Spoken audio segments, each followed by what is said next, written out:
குறைந்த முதலீட்டில் அதிக லாபம் பெற மருத்துவ குணமுள்ள மூலிகை சாகுபடி செய்ய தஞ்சை விவசாயிகள் ஆர்வம் காட்டி வருகின்றனர். கடந்த ஆண்டு மேட்டூரில் போதுமான அளவிற்கு தண்ணீர் இல்லாததால் டெல்டா மாவட்ட விவசாய பாசனத்திற்கு தண்ணீர் திறக்கப்படவில்லை.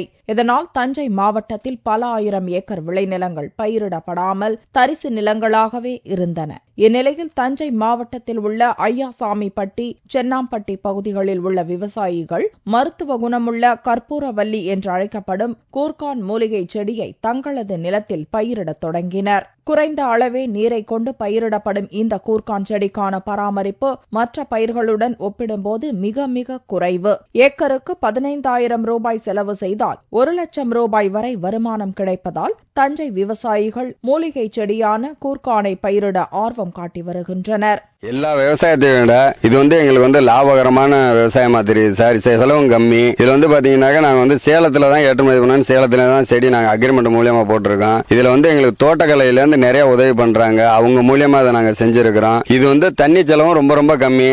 அதனால அந்த விவசாயம் எங்களுக்கு பிடிச்ச விவசாயமா இருக்கு சார். சேலத்தில் உள்ள தனியார் நிறுவனம் மானிய விலையில் விவசாயிகளுக்கு மூலிகை செடியான கூர்கானை வழங்குவதோடு விவசாயிகளிடமிருந்து கொள்முதலும் செய்து கொள்கிறது. மூலிகை செடிகளை சாகுபடி செய்ய தோட்டக்கலைத்துறை மூலம் மத்திய அரசு ஏக்கருக்கு 3,250 ரூபாய் வரை மானியம் வழங்கி வருவதாலும் தஞ்சை பகுதி விவசாயிகள் மூலிகை செடிகளை சாகுபடி செய்ய அதிக ஆர்வம் காட்டி வருகின்றனர்.